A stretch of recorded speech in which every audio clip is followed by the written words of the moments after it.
ฮัลโหลสวัสดีครับสวัสดีครับยินดีต้อนรับเข้าสู่รายการ The Breakfast Club นะครับผม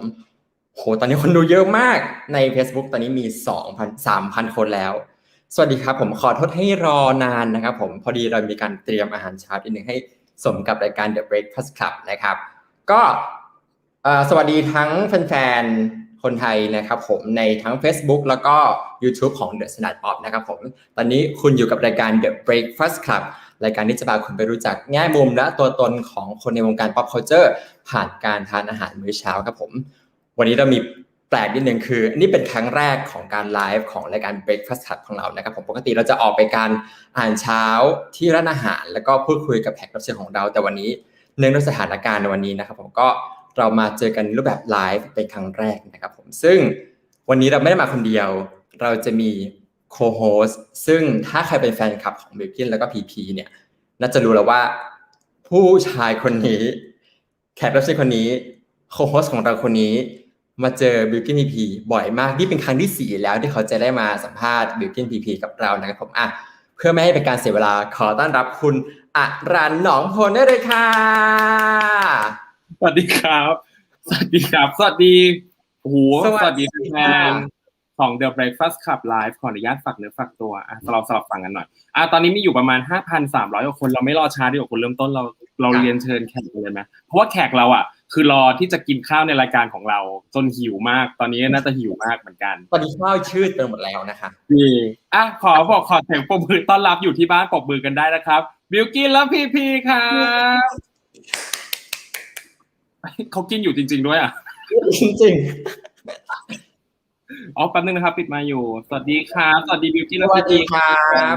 สวัสดีครับพี่เลิศเลยครับพี่เลิศสวัสดีครับสวัสดีครับคุณผู้ชมแล้วเก็บโมเมนต์ด้วยกันนะครับ #The Breakfast Club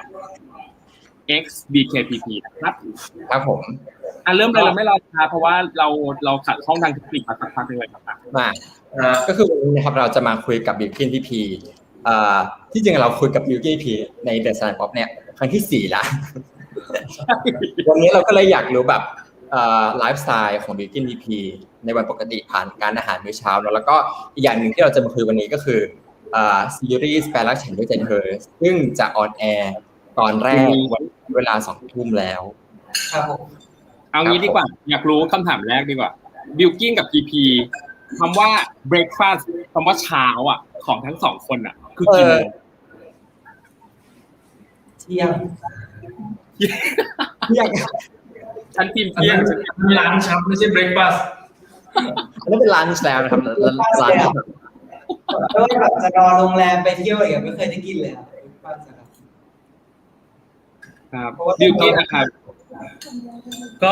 บิลกินแล้วแต่ครับส่วนใหญ่ของผมมันจะค่อนข้าง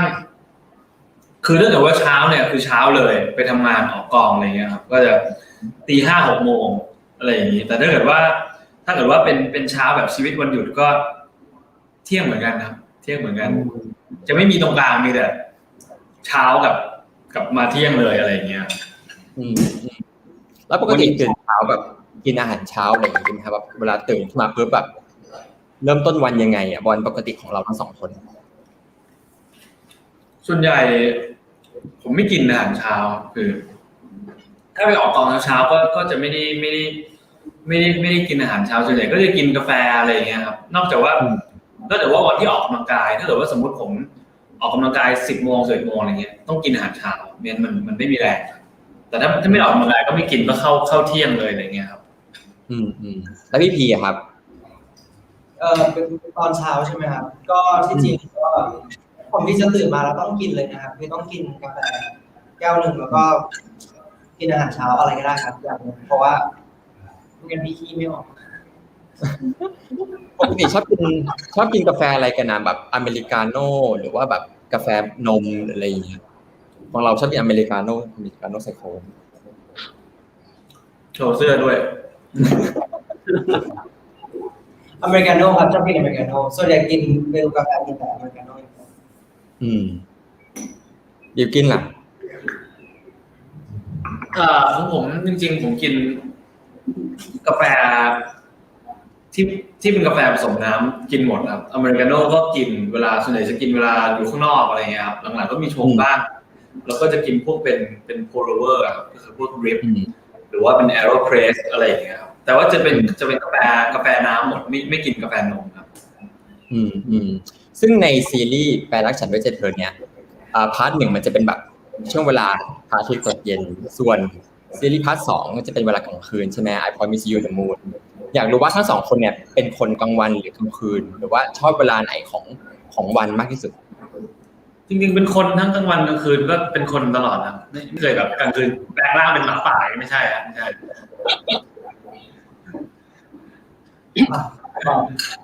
นี่ใครแตกเนี่ยงงอยู่ก็คือเมื่อกี้มีคำถามมาบอกว่าวันนี้ทั้งสองคนมีอะไรมาทานในเช้าวันนี้ครับของมีเป็นอะโวคาโดโทสต์ครับแล้วก็ด้วยสโมกแซลมอนอะโวคาโดโทสต์แล้วบิวกิ้นนะครับบิวกิ้นวันนี้มีอะไรกิน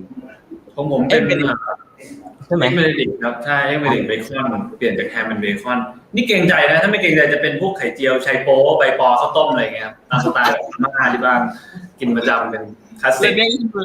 หิวมากเพราะว่าทำ IF อยู่แล้ว IF คือเริ่มเที่ยงนึกออกป่ะแล้วคือรายการ 10 โมงคือไม่ได้กินอะไรเลยหิวมากกี่ชั่วโมงครับวันนึง86แล้ว86ครับแล้วก็คือตอนนี้ก็คือกินมังด้วยนึกออกป่ะก็คือยิ่งหิวเขากินมังให้หมกเลยไม่ได้ไม่ว่าเราไม่ได้สาระเลยอ่ะไม่ได้สาระอะไรเลยอ่ะชาวเนี้ยคือคุณผู้ชมตอนนี้มีอยู่ประมาณ 8,000 กว่าคนนะครับคือเราจริงๆ 8,300 คนแล้วก็คืองี้คือด้วยความที่เช้านี้มันเป็นเรื่องราวยามเช้าเนาะหลายๆคนก็อยากจะรู้ว่าสมัยเรียนของทั้งสองคนแบบว่าเช้าในสมัยมัธยมของบิวกิ้นและพี่พีหรือเช้าในสมัยมหาลัยอะไรอย่างเงี้ยเป็นยังไงบ้างเล่าให้ฟังหน่อยได้ไหมครับเช้ามัธยมพี่ตื่นแล้วน่ะตีห้าครึ่งนะครับเพราะว่าเหมือนบ้านไกลจากโรงเรียนมากแล้วก็ถ้าเป็นสมัยเด็กๆเลยอ่ะก็ต้องมาส่งพี่สาวก่อนแล้วค่อยมาส่งพี่ก็จะเป็นตื่นแต่ตีห้าครึ่งไปถึงโรงเรียนประมาณ8 โมงพอดีเพราะว่ารถติดมากแล้วก็ถ้าเป็นมหาลัยก็ตื่นสายก่อนครับผมแต่ถ้าเป็นช่วงนี้ก็เป็นแบบว่าเรียนออนไลน์ก็จะง่ายขึ้นบิวกิ้นนะครับก่อนด้วยอ่ะแล้วก็คือตื่นตี 5 ครึ่งถึงโรงเรียน 8 โมงนะคือนานมาก3 ชั่วโมงบิวกิ้นนะครับจริงๆของผมเนี่ยมันมีวิวัฒนาการของการตื่นของการไปโรงเรียนสมัยเรียนจริงตอนที่ผมเด็กๆเลยคือโชคดีตรงที่มีพี่ชาย2 คนแล้วก็เรียนโรงเรียนเดียวกันหมดก็เลยเหมือนว่ามีแค่สต็อปเดียวอะไรเงี้ยแต่ก็ช่วงที่ต้นแรกๆก็จะตื่นตี 5 ครึ่งออกจากบ้าน6 โมงอะไรเงี้ยแล้วก็ถึงเรียน8 โมงอะไรเงี้ยเพราะเช้ารถติดมากแล้วก็หลังๆก็เริ่มไปไม่ทันเริ่มแบบลงกลางทางบ้างแบบบางตอนแรกก็แบบจะถึงโรงเรียนแล้วกำลังจะข้ามสังฮีแล้วก็ไม่ทันแล้วขึ้นมอไซค์เริ่มสายสักพักนึงเริ่มออกสายเลยเฮ้ยสักพักนึงยังไม่ถึงไหนเลยออกจากหน้าบ้านมานิดนึงก็รถติดแล้วนั่งมอไซค์ต่อจนสุดท้ายก็คือช่วงที่ก่อนจะเรียนจบก็คือนั่งมอไซค์หน้าบ้านไปเรียนเลยครับแบบเทคัสทีเดียวด้วยคือช่วงตอนผมอยู่ประถมเนี่ยผมใช้เวลาพีคสุดคือ2 ชั่วโมงครับเพื่อที่จะนั่งรถไปเรียนอะไรเงี้ยชั่วโมงกว่าหรือ2 ชั่วโมงอะไรเงี้ยแต่พอเปลี่ยนมานั่งมอไซค์เนี่ยไม่เคยใช้เวลาเกิน20 นาทีจริงๆระยะทางมันใกล้มากแต่มันติดแบบตั้งแต่หน้าบ้านยาวถึงหน้าโรงเรียนเลยครับครับตอนนี้เรามีแฟนๆจาก international fans นะครับ so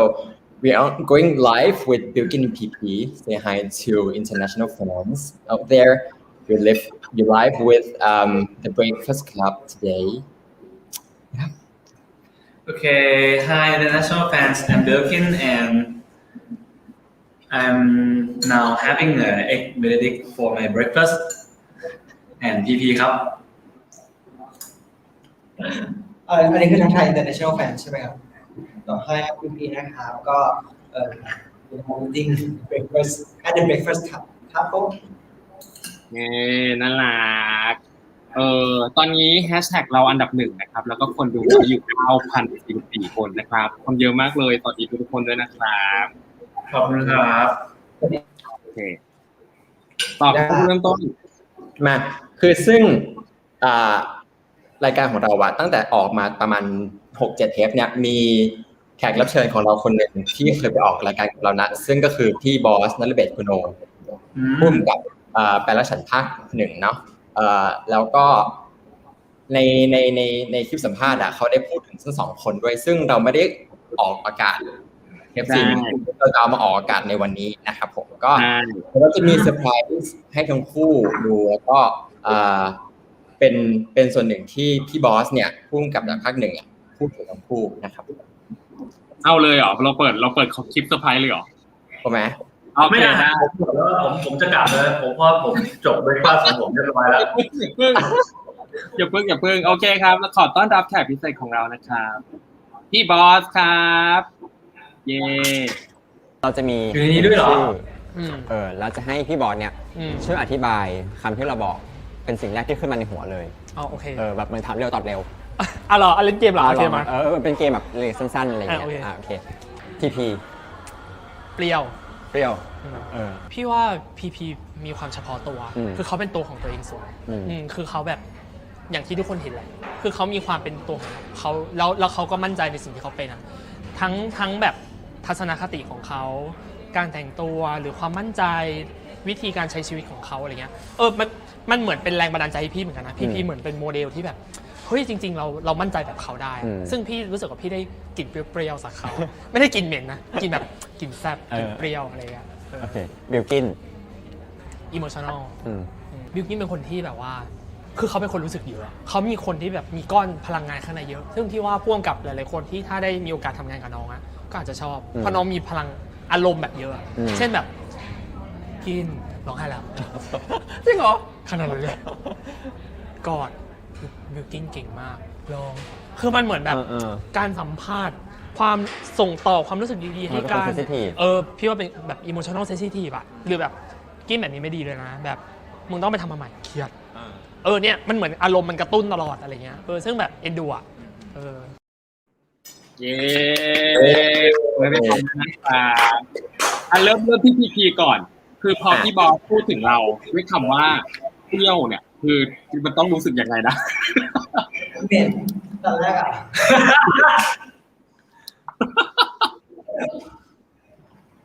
ครับผมก็ยังไงนะครับคำว่าเที่ยวใช่ไหม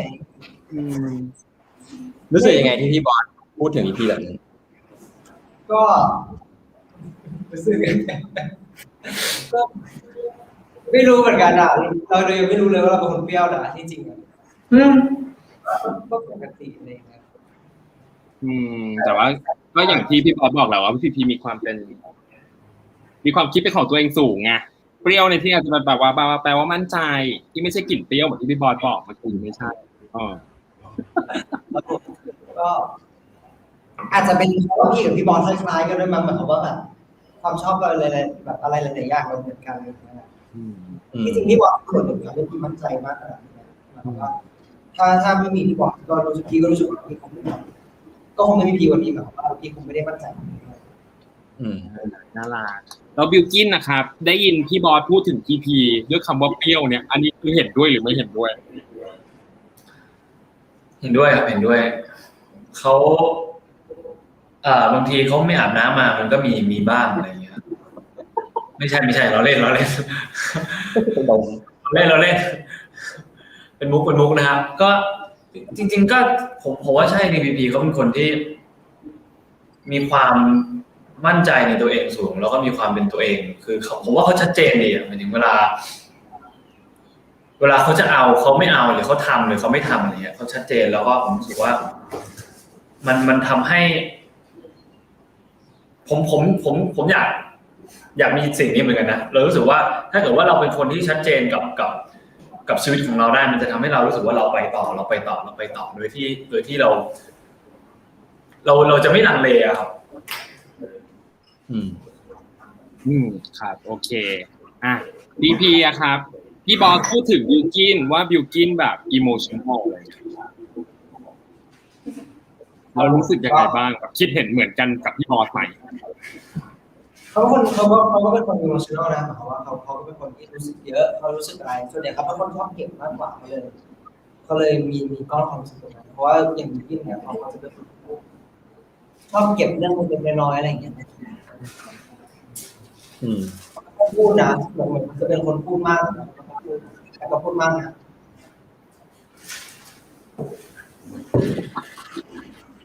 คนพูดมาก ไม่ดีเลยพี่มันเหมือนมันกระตุกไปนิดนึงอะไรนะฮะ อ๋อเขาบอกว่าเธอเป็นคนพูดมากกับบิลกิน ผมเป็นคน ได้ยินไหมนะหรือว่ายังไม่ได้ ได้ยินครับ ผมเขาจะชมผมน่ารักเขาไม่กล้าพูดตรงๆเขาก็เปลี่ยนคำไปไม่ได้รู้ไม่เป็นไร แล้วบิลกิ้นรู้สึกยังไงตอนนี้พี่บอสบอกว่า ถ้านั่งอยู่ใน คนที่โดนฉีดเซนซิทีฟอะไรเงี้ย ก็จริงๆผมรู้สึกว่า ผมชอบแล้วผมไม่รู้สิผมรู้สึกว่าเราดีใจที่เรารู้สึกว่าเราเข้าใจคนเราเข้าใจความเป็นมนุษย์อะไรเงี้ยเราเข้าใจเวลาที่เราเห็นคน ผมรู้สึกว่าอะไรต่างๆเรื่องของอิโมชันอลเนี่ยมันคือความเป็นมนุษย์แหละหมายถึงการที่เราเข้าใจเห็นคนอื่นและการที่เรารู้สึกกับมันมากผมรู้สึกว่า เราดีใจที่เรามีความเป็นมนุษย์แล้วเราแบบ เรามีหัวใจครับ มีตอนไหนที่ไปทำแล้วแบบพี่บอสมีมาแตะตัวแล้วแบบร้องไห้โฮปล่อยโฮ ประจำนะแต่ตัวทุกทีพอแค่นี้ผมก็แบบเหมือนแบบคลิกละพีก็เหมือนกันพีก็ช่วยผมตลอดเวลาถ่ายอะไรเงี้ยเราก็แบบช่วยกันตลอดอะไรเงี้ยครับครับผมเมื่อกี้ก็คือจบไปแล้วในส่วนของพี่บอสทีนี้เรากลับมาสู่เรื่องแบบช่วงเช้ากันดีกว่าเรา breakfast club เนาะอะไรอย่างเงี้ยด้วยความที่บิลกิ้งกับพีพีรู้จักกันมานานเนาะเคยแบบทานมื้อเช้าด้วยกันไหมหมายถึงว่าแบบมีโอกาสที่จะตื่นเช้ามาเพื่อไปกินข้าวอะไรอย่างเงี้ยจริงๆถ้าตื่นมาโดยที่เหมือนเจตนาจะไปกินข้าวเช้าด้วยกันนี่ไม่น่าจะเคยครับส่วนใหญ่จะเป็นเหมือนไปเที่ยวด้วยกันแล้วก็ไปกินข้าวเช้าที่ตอนไปเที่ยวอะไรเงี้ยหรือว่าไปออกกองแล้วก็กินข้าวเช้าที่กองด้วยกันอะไรอย่างนี้มากกว่าครับได้เป็นมื้อเที่ยงมื้อเย็นครับมื้อเช้าไม่ค่อยถนัดครับไม่ค่อยถนัดคือไม่ใช่ว่าไม่นัดนะตื่นไม่ทันถูกต้องครับก็เวลาโรงแรมอะไรเงี้ยบุฟเฟ่ต์โรงแรมอาหารเช้าคือไม่น่าจะทันไม่เคยเลยครับถ้ามีให้ติ๊กผมไม่เคยติ๊กเลยครับผมตื่นไม่ทันอยากให้แบบโรงแรมหักค่าเบรกฟาสต์ที่รวมในค่าห้องออกเพราะว่าไม่เคยตื่นใช่ไม่เคยเลยสมมติทั้งคู่อยากจะนิยามอาหารเช้าที่บ่งบอกความเป็นทั้งคู่ได้มากที่สุดคืออะไรเริ่มที่บิลกิ้งก่อนกันนะครับอาหารเช้าที่บ่งบอกความเป็นตัวผมนะครับผม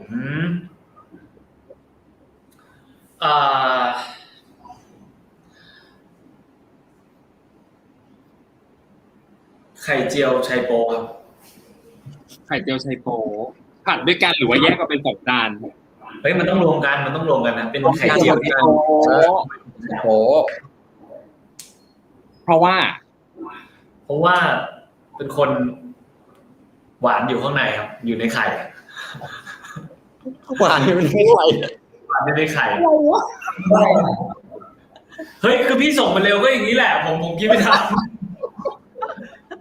ตอนนี้คนแบบอยากติดบ้านเสิร์ชดูไปแล้วว่าไข่เจียวจะเป็นยังไงไข่เจียวแต่ว่าตีแล้วก็ใส่ไชโป๊เข้าไปด้วยครับมันก็จะเป็นพอเรากินคำแรกเข้าไปถึงเราจะได้รสชาติของไข่เจียวที่มันจะเค็มๆอ่ะแต่ว่าพอเรากินเข้าไปแล้วเราจะได้รสชาติหวานของไชโป๊อยู่ข้างในอะไรเงี้ยเป็นคนหวานพี่นะครับผมเหรอไม่ถามพี่ก่อนครับพี่ก่อนเป็นอะไรเนี่ยเป็นโจ๊กแล้วกันครับโจ๊กทำไมเพราะว่าชอบถ้ามื้อเช้าชอบกินโจ๊ก แล้วก็รู้สึกว่าเราเป็นคนละเอียดเลย เป็นคนละเอียด make sense make sense make sense ทำเลยอ่ะ มี2 อันนะคือถ้าไม่ละเอียดก็คือเละเป็นโจ๊ก แต่มันกินคู่กันได้นะโจ๊กกับไข่เจียวเชโปเนี่ยใช่ make sense นะ make sense กินคู่ได้ อย่าถามอาหารเช้าพี่เพราะตอนนี้พี่หิวมากไม่งั้นพี่ก็จะหิวไปเรื่อยๆ นี่นะ มีคำถามจากทางบ้านเขาเพิ่มเติมมาจากคำถามเมื่อสักครู่ที่เปิดคลิปจากพี่ปอเขาก็บอกว่าถามทั้ง2คนเลยนะครับทั้งบิวกินพีพีอะไรอย่างเงี้ยบอกว่าที่บิวกินแบบอิโมชันนอลมากๆอ่ะมันเอื้อหรือมันเป็นอุปสรรคต่อการทำงานยังไงบ้างในตัวซีรีส์ทั้ง2พาร์ทหรือรวมถึงพาร์ทใหม่ที่เรากำลังจะได้ดูคืนนี้ด้วยครับก็จริงๆมันก็ผมว่ามันก็มีข้อดีแล้วก็มีข้อไม่ดีด้วยอ่ะจริงๆข้อดีมันอาจจะเป็นตรงที่พอพี่บอสเขาเข้าใจผมอย่างเงี้ยมันเลยทำให้ เหมือนเขารู้ว่าเขาจะช่วยเรายังไงมั้งในการเราทำงานอะไรเงี้ยแล้วเราก็รู้สึกว่ามันมีจุดไหนที่จะทำให้เราเหมือนเข้าไปสู่คาแรคเตอร์ของตัวละครได้ดีแล้วก็มันทำให้เราเข้าถึงอารมณ์ได้ง่ายกว่าคนอื่นมั้งเพราะว่าเรารู้สึกมากกว่าอะไรเงี้ยส่วนอีกอันนึงผมรู้สึกว่าข้อเสียของมันคือบางทีผมหงุดหงิดเหมือนกันนะหมายถึงแบบเวลาความอิโมชันนอลอะไรบางทีผมโดนด่าอะไรเงี้ยผมก็จะแบบน้ำตาซึมนะแบบมันแบบเหมือนมันเป็นแบบเป็นไปเองอะมันเหมือนเราโดนตะคอกหรืออะไรเงี้ยเราจะรู้สึกแหละเหมือนแบบเหมือนกันทุกคนเลยนะเหมือนพี่ด่าผมอะไรเงี้ยใครด่าผมก็จะแบบรู้สึกอะไรเงี้ยพี่บอสพี่ยงหรือใครอะไรเงี้ยมันแบบค่ะแล้วมันจะแบบหยุดโหมดการทำงานไปแป๊บนึงเพราะเราแบบเหมือนเสียสมาธิหลุดออกไปอยู่กับตัวอะไรเงี้ยเขาชอบตะคอกใส่คนอื่นนะแต่ว่าคนอื่นตะคอกใส่ไม่ได้นะได้ยินไหมครับพี่บอกว่าเขาชอบตะคอกใส่คนอื่นผมไม่ตะคอกครับผมตะคอกเฉพาะในซีรีส์ครับตัวจริงผมพูดจาเจนทัลมากครับ เป็นเรื่องจริงหรือเป็นเรื่องหลอกครับคุณพีพีครับเป็นเรื่องจริงครับทำไมไม่ถึงเรื่องจริงนะเหมือนรู้สึกว่าเราดีเลย์กันอยู่พักนึงเนาะมันแบบสัญญาณดีเลย์เนาะโอเคเราเข้าสู่เรื่องนี้กันดีกว่าเป็นเรื่องที่วันนี้เราจะคุยกันพิเศษเฮ้ยคือร้อนมากเลยที่บ้านร้อนมากหิวด้วยเหรอฮะหิวแล้วร่างกายกำลังใช้ก็เหงื่อออกอ่ะคืนนี้แฟนๆของคุณทั้ง2คนจะได้ชมแปลรักฉันด้วยใจเธอพาร์ท 2เป็นตอนแรกเรามาคุยเรื่องซีรีส์กันดีกว่าในตอนนี้ว่าอะไรยังไงคือดูจากตัวอย่างแล้วเนี่ยค้นพบว่าว้าวซ่ามากๆแบบว่ามันมีการเติบโตของตัวละครอย่างที่มันแบบเฮ้ยมันน่าติดตามอะไรเงี้ยครับคิดว่าในตอนแรกคืนนี้เราจะได้เห็นอะไรจากทั้ง2คนบ้างที่คิดว่าโอ๊ยอันนี้ฉันอยากขายมากแบบอันนี้คุณต้องดูผมว่าที่ได้เห็นแน่นอนน่าจะเป็นหน้าผมกับพีพีน่าจะได้เห็นใช่ตั้งแต่ต้นน่าจะได้เห็นเลยอะไรเงี้ยแล้วก็จะได้เห็นหน้าพีพีด้วยใช่แขนขาอะไรก็น่าจะได้เห็นนะว้าวน่าตื่นเต้นสุดพี่เจมส์ฉันตื่นเช้าว่าเจออะไรเนี่ยบอกว่าที่จริงคือว่าแบบการที่เราได้ดูคืนนี้นะพี่ว่ามันคือรสชาติก่อนครับเพราะว่าที่จริงตัวพี่เองกับตัวพี่เนี่ยไม่ได้มีโอกาสได้ดู EP 1เต็มๆแล้วก็พี่รู้สึกว่ามันต่างมากๆเลยครับมันเป็นอีกรสชาตินึงเลยมันเป็นการเล่าเรื่องอีกแบบนึงเลยที่ทุกคนดูแล้วอาจจะชอบมากกว่าเดิมนะพี่รู้สึกว่ามันเข้าใจได้ง่ายขึ้นแล้วก็การเล่าเรื่องมันเป็นแบบที่มันไม่เหมือนอธิบายไม่ถูกเหมือนกันอยากให้ทุกคนดูคืนนี่คือการตัวอย่างของการตอบคำถามที่ดีนะคะคุณบิวกินอันนี้ผมกำลังจะเข้าเรื่องเนี่ยให้โอกาสก็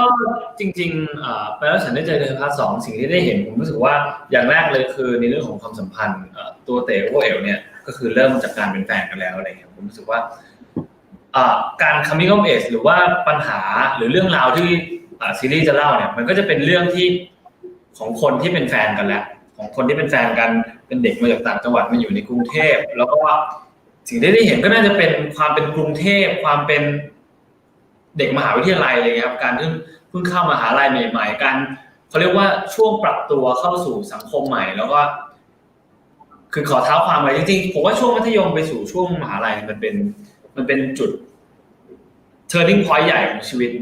จุดหนึ่งนะครับยิ่งในเรื่องเนี่ยก็จะเป็นเรื่องของการเป็นอยู่ด้วยต้องย้ายที่อยู่ต้องรับผิดชอบเองการศึกษามันก็กลายเป็นอะไรที่เราอินกับมันมีความฝันกับมันและยังมีเรื่องของความสัมพันธ์อีกที่จริงๆตัวละครมาเป็นแฟนกันอยู่ที่นี่อยู่ที่ภูเก็ตอาจจะต้องปกปิดที่บ้านไม่รู้ว่าที่บ้านจะรับได้หรือเปล่าการอยู่ที่นี่มันเหมือนเราเข้ามาอยู่ในโลกใหม่เรามาอยู่ด้วยกันเรามาเริ่มต้นชีวิตใหม่โดยที่เหมือนกับว่าไม่ต้องปิดบังใครอะไรอย่างเงี้ยครับก็ผมว่ามันใหม่หมดนะในเชิงของตัวละครอะไรเงี้ยมันจะได้เห็นผมว่าเกือบทุกอย่างไม่น่าจะได้เคยเห็นในพาร์ทหนึ่งนะครับมันใหม่มากๆซึ่งแปลรักษาภาค2เนี่ยผู้กำกับก็ใหม่ทีมนักแสดงก็ใหม่ด้วยนะครับผมก็คือเราได้พี่มีนเนาะแล้วก็มีทั้งแบบนักแสดงเพิ่มทั้งโอบทั้งพีทั้งพี่ก้อยอะไรอย่างเงี้ยมาเพิ่มรู้สึกแตกต่างไหมจากการทำงานจากพาร์ทแรกก็จริงๆต่างเยอะครับพี่เปล่าผมจะแค่จะบอกว่าจริงๆแล้วใหม่หมดเลยครับมีแค่ผมกับพีเนี่ยที่ยังเป็นหน้าเดิมอยู่ตรงนี้ครับคนอื่นเขาไปกันหมดแล้วเขาเปลี่ยน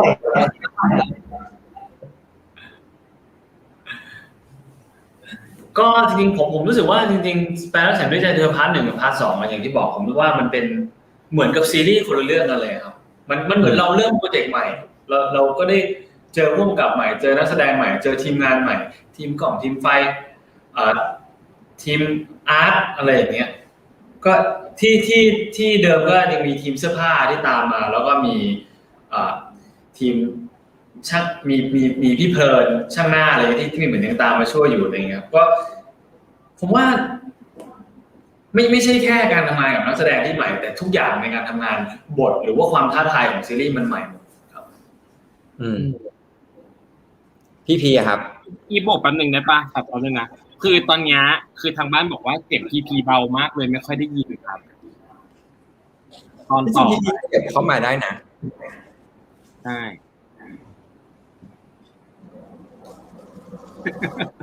โตได้เป็นโตแบบเลื่อนแบบอย่างนี้ได้ยินมากขึ้นไหมครับได้ยินมากขึ้นถามพีเลยครับเริ่มต้นได้เลยครับก็พี่รู้สึกว่าพีก็คืองาน2นะครับมันใหม่หมดเลยเพราะว่าที่จริงด้วยกันก็เป็นนักแสดงเพิ่มตัวด้วยแล้วก็การเล่าเรื่องที่มันเป็นแบบนี้นะครับรู้สึกว่ามันก็เป็นอีกประสบการณ์หนึ่งเหมือนกันที่เรารู้สึกว่าเราไม่เคยทำมาก่อนเพราะว่าปกติตัวพีทำงานกับพี่บอสมาทุกเรื่องเลยเรื่องนี้ก็เป็นผู้กำกับในแรกก็มีการปรับจูนเข้าไปในเรื่องแล้วก็ถือว่าเป็นประสบการณ์ที่ดี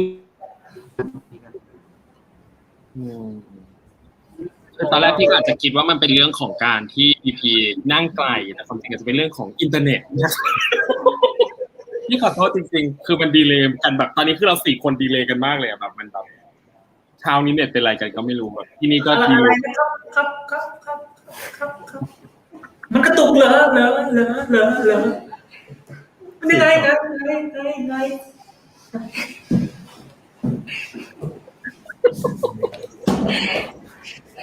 เอามารับเลยนะพี่ตอนนี้คือค้างไปแล้วนะก็คือค้างไม่พี่กำลังคิดอยู่กำลังแบบอันนี้คือคิดคำตอบอยู่คิดอยู่คำตอบอยู่ไม่ได้คิดอันนี้คือค้างนี่ขมวดคิวด้วยนะขมวดอย่างนี้เลยนะอันนี้เราตอบที่ตอบไปเลยแล้วกันนะโอเคค่ะก็ถามต่อไปเลยดีกว่าระหว่างที่รอพีแบบว่ากลับมา activate ครั้งหนึ่งนะครับคือไปละในเทรลเลอร์มันจะมีประโยคที่เต๋พูดว่าเดี๋ยวสักวันหนึ่งกูกับมึงจะขึ้นไปอยู่บนป้ายโฆษณาแบบนั้นมึงต้องมาอยู่กับกูด้วยซึ่งตอนนี้เราได้เห็นทั้งคู่บนป้ายโฆษณาต่างๆเพิ่มขึ้นแล้วรู้สึกยังไงกับประโยคตอนที่แบบเข้าวงการใหม่ๆแล้วทั้งคู่ได้ร่วมงานกันจริงๆความหมายของในซีรีส์มันคือการที่เราปีนขึ้นไปยืนบนป้ายโฆษณา นี่ไงเราแบบปีนมาเหยียบอยู่บนนี้แล้ว ผมพูดเล่นนะผมพูดเล่นงงกันหมดเลยตายแล้ว ก็จริงๆมันคงช่วยเราด้วยแหละฮะในเชิงที่ว่าจริงๆเราอาจจะเหมือนผ่านจุดนั้นมาแล้วในชีวิตจริงแต่ว่าเราอาจจะเข้าใจการมีความฝันแบบนั้นในวันนั้นนะเราอยู่ในจุดนั้นวันนั้นแล้ววันนี้เราต้องเอาความรู้สึกนั้นน่ะดึงกลับมาเล่นใหม่ในซีรีส์อะไรเงี้ยมันก็ง่ายแล้วมันก็ช่วยเราเยอะเหมือนกันครับมาแล้วคือคอมเมนต์ พี่กลับมาแล้วครับ พี่กลับมาแล้วนี่ไง พี่กลับมาแล้ว เย้ ถามคืออะไรยังไม่ได้รู้เรื่องเลย คำถามคือในเทรลเลอร์อ่ะเต๋พูดว่าสักวันหนึ่งเราจะไปอยู่บนป้ายโฆษณาด้วยกันเนาะแล้วตอนเนี้ยทางบิวกิ้นพีพีอ่ะในชีวิตจริงอ่ะได้ไปอยู่บนป้ายโฆษณาด้วยกันแล้วรู้สึกยังไงบ้างได้เอาประสบการณ์ในชีวิตจริงอ่ะมาใช้ในซีรีส์ยังไงบ้างที่จริงพี่ว่าสำหรับพีประโยคแล้วมันอิมแพคสำหรับพีมากนะเพราะพีรู้สึกว่า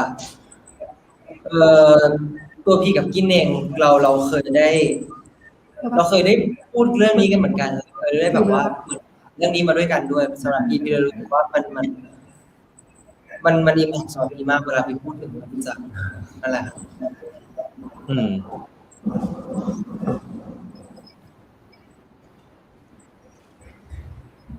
ไอโอนี่ฮัลโหล ค้างหรือนี่ค้างหรือว่าเด็กนะฮะ ค้างอันนี้คือค้าง โอเคได้ละมา โอเค แล้วช่วงท้ายมีสิ่งที่น่าสนใจมากคือเหมือนเราจะได้เห็นความสัมพันธ์ของทั้งคู่ในซีรีส์ในประโยคสุดท้ายที่ตัวโอเอ๋พูดไว้ก็คือเราสองคนไม่ใช่คนเดิมเหมือนวันแรกที่เรารักกันนะเหมือนเป็นหินความสัมพันธ์ระหว่างทั้งคู่ในเรื่องอ่ะให้เราในเทรลเลอร์ถ้าสมมติว่าในชีวิตจริงของเราอะเรามีวิธีการดูแลความสัมพันธ์ซึ่งกันและกันยังไงให้มันยังคงอยู่เหมือนตอนที่เราเริ่มรู้จักกันแรกๆในมุมของบิวกินและพีพีนะผมรู้สึกว่าจริงๆเราต้องยอมรับก่อนว่าจริงๆตัวเราและทุกๆคนนะครับเราเติบโตเรียนรู้แล้วก็เปลี่ยนไปตลอดเวลานะจริงๆผมว่าทุกคนแหละไม่ใช่แค่หมายถึงในเชิงความสัมพันธ์นะแต่ว่าการทุกคนบนโลกเนี่ยเราเติบโตแล้วเราก็เปลี่ยนไปตลอดเวลาผมรู้สึกว่าจริงๆแล้วการที่เราคาดหวังให้ความสัมพันธ์มันจะเป็นแบบเดิมตลอดไปผมว่ามันไม่จริงมันแค่เปลี่ยนไปเรื่อยๆแต่ว่ามันอาจจะดีอยู่เรื่อยๆหรือว่าเปลี่ยนไปในทางที่ดีขึ้นหรือว่าเปลี่ยนไปในทางที่แย่ลงหรือว่ามันอาจจะมากขึ้นเข้มข้นมากแต่ผมเชื่อว่ามันเปลี่ยนไปตลอดเวลานะทุกๆคนอะไรเงี้ยผมรู้สึกว่าวิธีการที่ทำให้ความสัมพันธ์มันยังคงดีไปเรื่อยมันคือการปรับจูนกันตลอดเวลานะฮะหมายถึงวันหนึ่งที่เรามีอะไรเปลี่ยนไปเราก็มาคุยกันว่าเรารู้สึกอะไรเราเป็นยังไงเขารู้สึกยังไงเป็นยังไงแล้วเราก็เรียนรู้กันทำความเข้าใจกันอะไรเงี้ยครับพยายามจะเข้าใจกันและกันเนาะครับซึ่งมันเป็นธรรมดาโลกอันนี้ค้างหรือเดทแอร์แล้วฮะทำไมเงียบไปแล้วไม่มันเป็นธรรมดาโลกนะหมายถึงว่าก็คนเราเปลี่ยนแปลงไปทุกวินาทีอยู่แล้ววินาทีนี้กับวินาทีที่แล้วเราก็ไม่ใช่คนเดิมอีกแล้วนึกออกไหมเข้าใจได้ในมุมมองของบิวกิ้นครับต่อไปพีพีครับครับผมสำหรับพีมองว่าการที่เราจะรักษาความสัมพันธ์กับใครไว้ให้ยาวใช่ไหมครับคือพี่ว่ามันคือความเข้าใจอ่ะเหมือนที่พี่พูดไปในรายการที่แล้วว่าที่จริงคือการที่เราอยู่กับใครแล้วเราสบายใจที่เราจะเป็นตัวเองเราไม่ต้องพยายามเราไม่ต้องเข้มแข็งเราไม่ต้องพยายามเป็นคนอื่นหรือว่าปรับอะไรมากและตัวเขาเองด้วยนะครับไม่ใช่แค่ตัวพี่อย่างเดียวพี่รู้สึกว่าแค่เราเข้าใจกันเรามีปัญหากันเรามาพูดกันเรามาคุยกันว่าสุดท้ายเราปรับจูนกันได้ไหมเราสามารถเราพยายามเปลี่ยนอะไรให้คนได้มากเท่าไหร่ประมาณนี้มากกว่าครับแล้วถ้าสมมติเราเข้าใจกันจริงๆแล้วเราก็ไปต่อกันได้อย่างเงี้ยครับฝั่งบิลกิ้นมันก็จะเป็นแบบว่าคนเราเปลี่ยนแปลงกันไปตลอดเวลาเนาะของพี่ก็จะว่าเราจะรู้สึกสบายใจในการดูแลความสัมพันธ์ต้องมีการเปลี่ยนแปลงตัวเองเพื่อกันและกันบ้างอันนี้ก็เป็นเรื่องธรรมดาโลกเหมือนกันที่ ความสัมพันธ์ที่ดีจะสามารถมอบให้ทุกคนได้เนาะก็คือการหาตรงกลางแหละหาตรงกลาง ถูกต้องครับ ถูกต้องครับ ครับขอบคุณมากครับ เฮ้ยมีคำถามหนึ่งอันนี้นอกเรื่องมากเลยว่าแบบคือแฟนคลับส่วนใหญ่มักจะบอกว่าเวลาบิวกิ้งกับพีพีอ่ะมาสัมภาษณ์กับเดอะแบบป๊อปแบบป๊อปไลฟ์หรือแบบในเดอะเบรกฟาสต์คลับเนี้ยก็จะรู้สึกแบบคุณสองคนอ่ะสบายใจที่จะตอบคำถามรู้สึกสบายตัวมันเป็นอย่างนั้นจริงๆไหมอยากรู้เหมือนว่าแบบมันพี่เนี่ยที่เริ่มต้นพี่นุ้ยพี่งวงเนี่ยทำให้ทั้งสองคนแบบแฮปปี้ที่จะตอบคำถามไหมอะไรอย่างเงี้ย ไม่แฮปปี้อ่ะ พี่นุ้ยล่ะ ตกใจอ่ะ นี่แหละพีเป็นคนเปรี้ยวพีเป็นคนเปรี้ยวจริง รอเล่นแฮปปี้สิ ไม่อันที่พูดตอนแรกดูจริงกว่าอันนี้ที่เพิ่งตอบอีกนะฮะ อุ้ยแรงมากเลย ว้าวนะ แฮปปี้ถ้าไหนไม่แฮปปี้นี่เดี๋ยวก็จะฟ้องทุกตาผู้จัดการเลย ตาแข็งเลย บิวกิ้นเหรอครับบิวกิ้น เฮ้ยผมแฮปปี้ที่ได้คุยกับทุกคนอยู่แล้วครับใครผมไปสัมภาษณ์ที่ไหนผมก็เป็นอย่างนี้อยู่แล้วนี่ตอบเป็นกลางตอบมาเป็นกลางนี่ในแฮชแท็กก็คือเต็มไปด้วยการแซวเรื่องสัญญาณเน็ตของเรา4คนนะคะอย่าแซวกันนะคะมันควบคุมไม่ได้จริงๆนะคะกรุณาอย่าแกล้งกันนะครับโอเคนี่พี่บอกว่าพี่พูดดีมากเลยเราทุกคนเปลี่ยนไปตลอดเวลาการที่ทำให้ความสัมพันธ์มันยังเดินต่อไปเรื่อยๆมันต้องปรับจูนกันไปเรื่อยๆนะครับเยอะมากเลยอ่ะเดี๋ยวตามไปอ่านในแฮชแท็กครับซึ่งตอนนี้แฮชแท็กอยู่ที่อันดับ1นะคะปรบมือให้ตัวเองเย้1ของโลกหรือเปล่า1ของโลกครับโลกของพี่โลกของเราสองคนเป็นโลกของเราสองคนโลกเราในช่วงท้ายๆแล้วกันครับคนเริ่มต้นเรามีอะไรที่เรายังอยากรู้จากน้องๆอีกไหมเอ่ยคือชื่อภาษาอังกฤษของซีรีส์พาร์ท 2เนี่ยI promise you the moon เนี่ยคือแปลภาษาอังกฤษมันคือถ้าแปลเป็นไทยมันแปลว่าสัญญาที่เป็นไปไม่ได้เนาะเราอยากรู้ว่ามีสัญญาอะไรที่ทั้งคู่ให้กันแล้วทำไม่ได้หรือว่าเคยสัญญาอะไรกันบ้างไหมครับแล้วก็อยากให้มันแบบให้มันเป็นจริงอะไรอย่างเงี้ย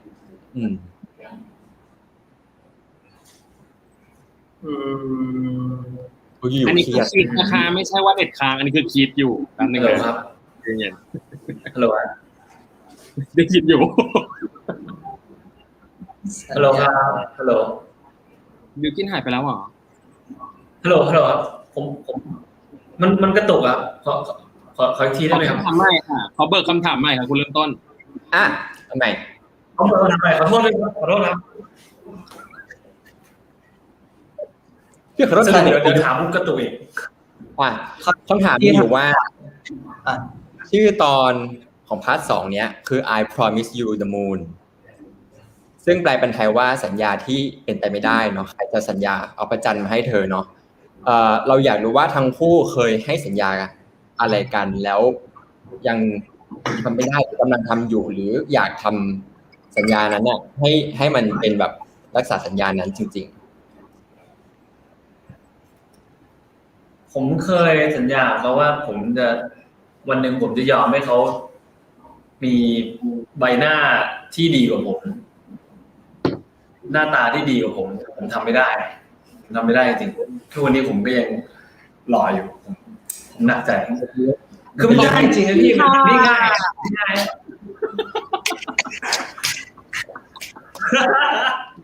เอาดีๆเอาดีๆนะ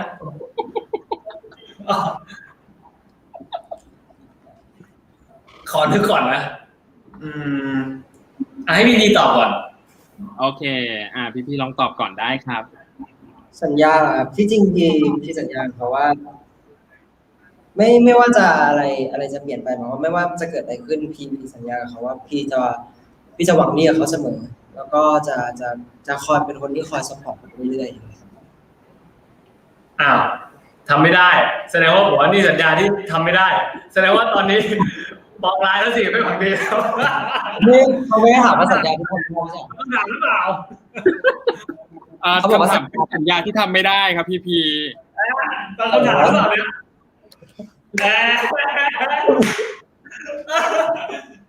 นี่เขา อะไรทำไม่ได้ มองไลน์คุณแล้วนะคุณบิวกิน ฮะเขาปองร้ายผมแล้วนะ นี่เขาปองร้ายผมแล้วนะตายแล้วผมต้องจ้างบริการจะละตำรวจ เคยสัญญาอะไรกันหรอไม่ปกติก็ไม่ได้สัญญาอะไรกันป่ะเพราะสัญญาไปเขาก็ทำไม่ค่อยได้ก็เลยไม่อยากจะคุยละ โอ้ คือเรื่องนี้ผมว่าผมน่าจะพูดได้ดีกว่านะครับ เรื่องการที่อีกคนหนึ่งสัญญาแล้วทำไม่ได้เนี่ยผมน่าจะเล่าได้เยอะกว่าแล้วก็ยาวกว่า แล้วก็ละเอียดกว่าแล้วก็มีเรื่องพูดเยอะกว่าเยอะเลยนะฮะ พบกับรายการแฉแต่เช้าค่ะ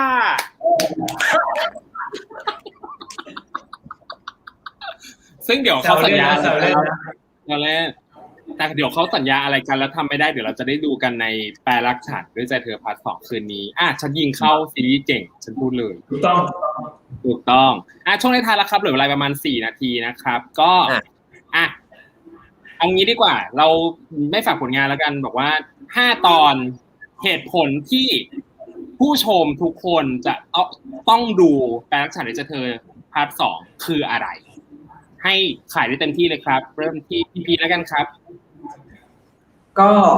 5 ตอนนะครับพี่รู้สึกว่าเราจากพาร์ทแรกเนาะพี่รู้สึกอยากให้ทุกคนมาเซตซีโร่กันใหม่มาเริ่มต้นพาร์ทใหม่กับตัวละครเด็กในเรื่องราวใหม่ในแบบใหม่ที่ทุกคนจะไม่เคยเห็นแน่นอนในพาร์ท 1เพราะว่ามันเป็นการเล่าเรื่องอีกแบบจริงๆแล้วก็ตัวละครได้เติบโตจริงอยากให้ทุกคนเนี่ยใน5 ตอนนี้อยากให้ทุกคนได้เติบโตไปพร้อมกับตัวละครนะครับก็ฝากคอมเมนต์ด้วยครับ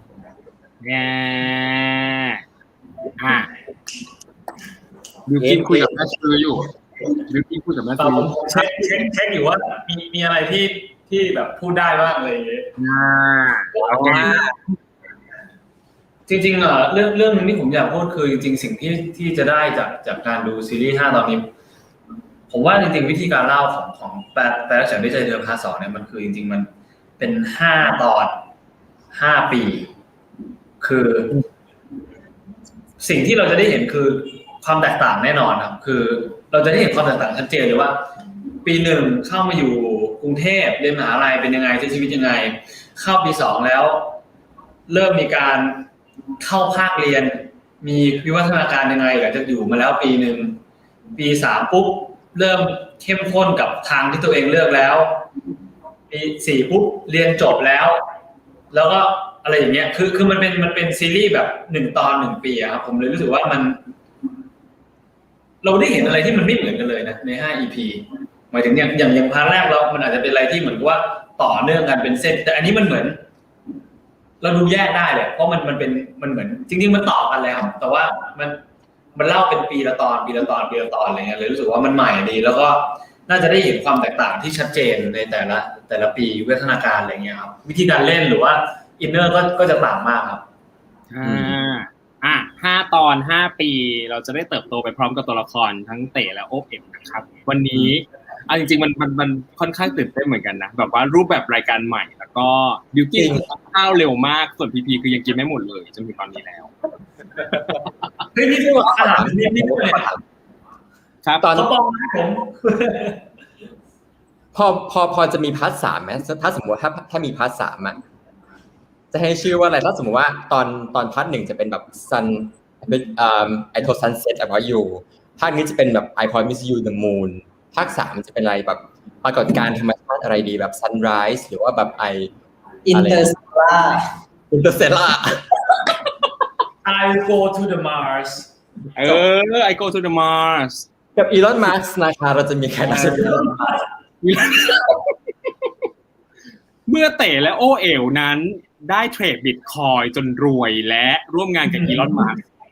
และเดินทางไปดาวอังคารด้วยกันในภาคต่อผมไม่กล้าไปหรอกเดี๋ยวพีเขาปล่อยผมไว้ดาวอังคารเพราะเขาปองร้ายผมเมื่อกี้เขาเผยท่าแท้ออกแล้วเดี๋ยวเขาไปปล่อยผมไว้รุ่นผมทำไงเขาเข้าใจคำถามผิดไงเขาบอกดีกับคุณเสมอแหละมาแล้วไปโอเคครับวันนี้จริงๆวันดีใจทุกครั้งที่จะได้คุยกับบิวกิ้นและพีพีนะครับวันนี้เริ่มต้นแล้วพี่ก็รู้สึกว่า เรายังมีความสุขกับการได้คุยกันทั้งสองคนแล้วก็เชื่อว่าแฟนๆก็จะยังครับที่การได้เห็นคุณสองคนคุยกับเราเหมือนเดิมนะครับก็อวยพรเนาะให้ซีรีส์ประสบความสำเร็จเช่นเคยแล้วก็อยากให้ได้เป็นอีกผลงานหนึ่งที่มันพิสูจน์ว่าคุณทั้งสองคนคือคนบันเทิงในวงการนี้ที่มีคุณภาพจริงๆนะครับ ขอบคุณครับ ติดนิดนึงนะ เริ่มต้นจบแบบคม จบก็คมนะ หวังว่าถ้าสถานการณ์ดีขึ้นเราจะได้มาคุยกันใน The Breakfast Club ที่มันเป็นได้คุยกันจริงๆผ่านแบบการทานอาหารมื้อเช้าจริงๆนะครับผมก็อยากรู้จักตัวตนของทั้งคู่มากขึ้นผ่านการทานอาหารมื้อเช้าถ้าสถานการณ์มันโอเคขึ้นอาจจะต้องไปหาร้านอาหารทานแล้วก็คุยกันนะครับผมก็สวัสดีขอบคุณมากที่ยอมตื่นเช้ามาทานอาหารกับเรานะครับผมยอมไปจัดหาอาหารมาอย่างดีเลยขอบคุณมากเลยครับ ครับผมโอเคครับสุดท้ายนี้นะครับขอบคุณผู้ชมที่อยู่กันประมาณเกือบหมื่นคนนะครับ 9,000 คนทั้งทาง Facebook และ YouTube นะครับฝากไปกด Subscribe นะครับ YouTube ของ The Sad Pop ด้วยนะครับตรงนี้พี่ชี้เลยพี่ชี้ได้ไหมเห็นปะพี่เห็นปะอยู่มุมจอนี้มุมต้องแขนเสื้อแถวๆนี้แหละฝากกันนะครับตรงนี้มันงงมันไม่ใช่มิลเลอร์โอเคครับก็ขอให้ทั้งสองคนดูแลสุขภาพด้วยนะครับแล้วก็ขอให้แข็งแรงช่วงนี้เนาะดูแลสุขภาพตัวเองครับ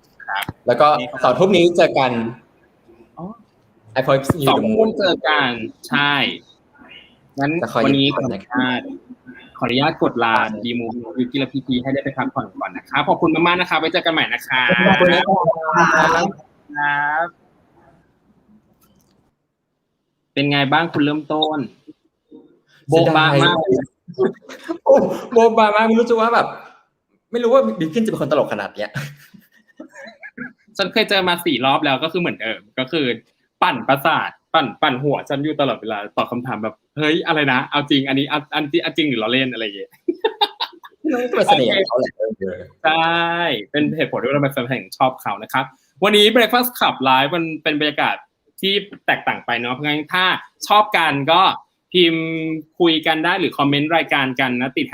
#The Breakfast Club XBKPP แล้วเดี๋ยวถ้าอยากให้มีแขกคนไหนมาให้คุณเริ่มต้นได้แบบว่าสัมภาษณ์อีกก็แนะนำเข้ามาหรือว่าตามไปดูย้อนหลังได้ตอนนี้เรามีปล่อยประมาณ7 ตอนละที่ The Breakfast Club กันแล้วก็YouTube ของ The Standard Pop ด้วยนะครับผมครับผมก็ช่วงนี้โควิดระบาดระลอกใหม่นะครับก็อยากให้ทุกคนดูแลสุขภาพนะครับรวมไปถึงว่าติดตามข่าวสารอย่างใกล้ชิดนะครับที่ The Standard นะครับมีแคมเปญที่ชื่อว่า The Standard COVID Now นะครับ The Standard The Standard Pop แล้วก็ The Standard Well นะครับฝากทุกคนมาติดตามข่าวกันจะได้อัปเดตโลกไปพร้อมๆกันเนาะแล้วจะดูแลสุขภาพตัวเองกันด้วยนะครับแล้วก็วันนี้อย่าลืม 5 โมงเย็นนะครับมีป๊อปไลฟ์อีกนี่ฉันเป็นใครอ่ะกันชัยกำเนิดพลอยเหรอหรือว่าไงมาบ่อยมากวันนี้พบกับน้องๆจาก BNK48 และ CGM48 ในโปรเจกต์ใหม่ที่ชื่อว่า Indie Camp นะครับแล้วก็พี่รัฐทัพทูแคลเลอร์ด้วยถ้าหากว่าใครเป็นแฟนๆของรายการเราและแฟนๆของน้องๆก็มาชมกันได้ 5 โมงเย็นนะครับซึ่งพี่นุ้ยก็จะมาไลฟ์กับพี่กวงเนาะเดิมซึ่งเดี๋ยว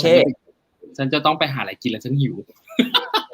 ยังไม่ได้กินข้าวเช้าเลยอ่ะยังอาหารตอนนี้ไม่ได้กินเลยเย็นมาแล้วยังไม่ได้กินอะไรโอเคครับวันนี้ขอบคุณแฟนๆทุกคนมากนะครับเราพบกันใหม่กับ The Breakfast Club แล้วก็ Pop Live นะครับผมโอเควันนี้ขอบคุณมากนะครับสวัสดีครับขอบคุณครับ